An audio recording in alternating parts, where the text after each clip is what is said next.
भक्तों, ओम नमः शिवाय, श्री शिवाय नमस्तुभ्यम, जय श्री महाकाल। जी हाँ भक्तों, क्या आपके भी घर में कोई ऐसा व्यक्ति है जो कि बहुत ज़्यादा नशा करता है? उसके नशे से आप लोग बहुत ज़्यादा परेशान हैं। आपको समझ में नहीं आता कि आखिर ऐसा क्या हो गया कि इस व्यक्ति का जो नशा है ना, वो समाप्त होने का नाम ही नहीं ले रहा। आप कितना भी कोशिश कर लें कि उसका जो नशा है वो हमेशा हमेशा के लिए समाप्त हो जाए, लेकिन फिर भी उसका जो नशा है ना, वो समाप्त होने का नाम ही नहीं ले रहा। तो ऐसे में कौन सा उपाय करें ताकि उस व्यक्ति का जो नशा है समाप्त हो जाए? आज की इस वीडियो के माध्यम से हम आपको बताने वाले हैं कि आपको करना क्या है। एक एक चीज़ ध्यान से सुन के, उपाय ध्यान से सुन के अच्छे से करिएगा।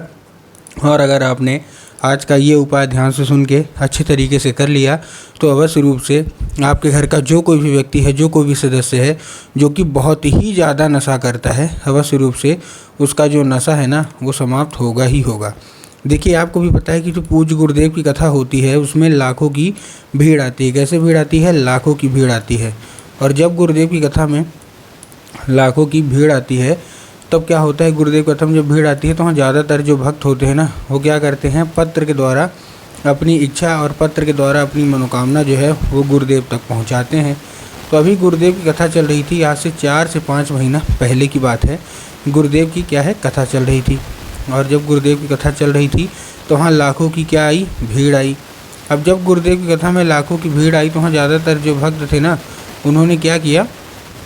पत्र के द्वारा अपनी इच्छा और अपनी मनोकामना जो थी वो गुरुदेव तक पहुँचाई।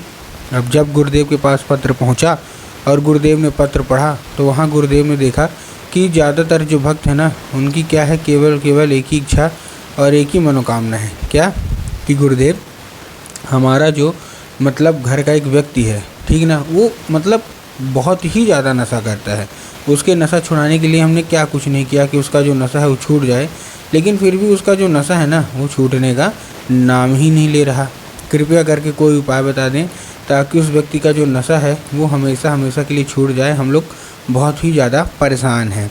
हमने क्या कुछ नहीं किया, बहुत अच्छा उसको मतलब डॉक्टरों को दिखाया, बहुत ज़्यादा उसकी दवाइयाँ करवा ली, बहुत ज़्यादा पैसे भी खर्च कर लिए, लेकिन फिर भी उसका जो नशा है ना, वो छूटने का नाम ही नहीं ले रहा। कृपया करके हमको कोई ना कोई मार्गदर्शन दें, हम लोग बहुत ज़्यादा परेशान हैं। अब जब गुरुदेव ने ये देखा तब गुरुदेव ने 2 से 3 उपाय बताए और कहा केवल और केवल ये उपाय कर लेना। तुम्हारे घर का जो कोई भी व्यक्ति है, जो कोई भी सदस्य है जिसका नशा जो है ना समाप्त नहीं हो पा रहा, तो अवश्य रूप से इस उपाय को करने से उसका जो नशा है हमेशा हमेशा के लिए समाप्त होगा ही होगा। अब जब गुरुदेव ने ये उपाय बताया तो लोगों ने जा जाके इस उपाय को घर में करना शुरू कर दिया। अब जैसे ही लोगों ने जा जाके इस उपाय को घर में करना शुरू कर दिया, वही लोग गुरुदेव की कथा में मात्र 1 से 1.5 महीने के बाद वापस आए। अब जब वही लोग गुरुदेव की कथा में वापस आए तो उन्होंने क्या किया? फिर से एक बार गुरुदेव को पत्र लिखा, लेकिन ये वाला जो पत्र था ना, ये गुरुदेव को धन्यवाद के रूप में पत्र था कि गुरुदेव धन्य हो आपका, आपके द्वारा बताया गया उपाय हमने कर लिया है, हमारी सारी इच्छा सारी मनोकामना जो है वो पूरी हो गई है, आपका कोटि कोटि धन्यवाद। हमारे घर का जो व्यक्ति था ना, जो कि बहुत ही ज़्यादा नशा करता था, उसका जो नशा है वो हमेशा हमेशा के लिए समाप्त हो गया है, आपका कोटि कोटि धन्यवाद। तो देखिए, जो लोग भी मेरी आवाज़ अभी सुन रहे हैं ना, अगर आपको भी जानना है कि आखिर ऐसा कौन सा उपाय है जिसको करने मात्र से इच्छा मनोकामना जो है ना वो पूरी हो जाती है, तो चलिए हम बताते हैं आपको आज की इस वीडियो के माध्यम से कि आपको करना क्या है। तो बस उपाय ध्यान से सुन के अच्छे से करिएगा ज़रूर। लेकिन उसके पहले चैनल पे अगर पहली बार आए हैं और आवाज़ मेरी पहली बार सुन रहे हैं तो वीडियो कर दें लाइक और चैनल को भी कर लें सब्सक्राइब, ताकि पूजनीय पंडित प्रदीप जी मिश्रा के रोज़ नए नए उपाय जो कि मैं उनकी कथा से सुनता हूँ, श्रवण करता हूँ, सबसे पहले मैं आपको प्राप्त करा सकूँ। ठीक, तो देखिए, जो हमारा सबसे पहला उपाय है वो 3 काली मिर्च और 1 धतूरे का उपाय है। तो इस उपाय में आपको करना क्या है? 3 काली मिर्च लेना है और 1 धतूरा ले लेना है। ठीक, 3 काली मिर्च लिया और 1 धतूरा ले लिया। अब देखिए, काली मिर्च और काली तिल में ना बहुत सारे लोगों के मन में कन्फ्यूज़न आता है, काली मिर्च क्या है, काली तिल क्या है, हमको थोड़ा साफ साफ बताओ। तब गुरुदेव ने साफ साफ बताया है कि आपको क्या लेना है? आपको लेना है केवल और केवल 3 काली तिल। ठीक, 3 काली तिल ले लिया। अब 3 काली तिल के साथ साथ आपको और क्या चाहिए? जैसे आपने 3 काली तिल लिया, साथ में आपको चाहिए 1 धतूरा, धतूरा भी ले लिया। अब धतूरा लेने के बाद आपको करना क्या है? ठीक, उसको दे देना है। ठीक, दे दिया। अब देने के बाद आपको करना क्या है? जैसे आपने दिया, देने के बाद उसको भेज देना है कहाँ? सीधा सीधा शिव मंदिर। अब जैसे ही शिव मंदिर पहुंचेगा वो व्यक्ति, उसको बोलना है कि दक्षिण दिशा में खड़ा हो जाए और उत्तर की ओर अपना चेहरा कर ले। अब देखिए दक्षिण और उत्तर में ना बहुत सारे लोग कंफ्यूज होते हैं कि दक्षिण क्या है, उत्तर क्या, हमको थोड़ा साफ साफ बताओ। तब गुरुदेव ने साफ साफ बताया है कि आप जिस भी शिव मंदिर जा रहे हैं ना, उस शिव मंदिर का जिधर साइड जलाधारी होगा, आपको अपना चेहरा उधर साइड करके खड़े हो जाना है। ठीक, खड़े हो गए। अब खड़े होने के बाद क्या करना है, आपको एक नाम लेके, कौन सा, महादेव का बहुत ही सुंदर सा नाम है श्रम्भेश्वर महादेव। तो आपको करना क्या है, आपको श्रम्भेश्वर महादेव का नाम लेके और उन्हीं का स्मरण करके आपको चुपचाप से क्या कर देना है, आपको अर्पित कर देना है बस। पूज्य गुरुदेव कहते हैं कि अगर आपने श्रम्भेश्वर महादेव का ये उपाय किया ना, तो अवश्य रूप से सारी की सारी इच्छा, सारी की सारी जो मनोकामना है वो पूरी होगी ही होगी। और आपके घर का जो कोई भी व्यक्ति है जो कि बहुत ज़्यादा नशा करता है, उसका जो नशा है अवश्य रूप से समाप्त तो होगा ही होगा। ठीक, ये था हमारा पहला उपाय। अब हम चलते हैं अपने दूसरे उपाय की ओर, जिनको महिलाओं को करना है। अगर जो भी घर की महिलाएं हैं, जिनका पति नशा करता है, जिनका बेटा नशा करता है, जिनका भाई भतीजा भांजा या कोई भी घर का नशा करता है, तो आप उनका नशा कैसे छुड़वाएंगे, अब हम उसकी बात कर लेते हैं। ठीक ना।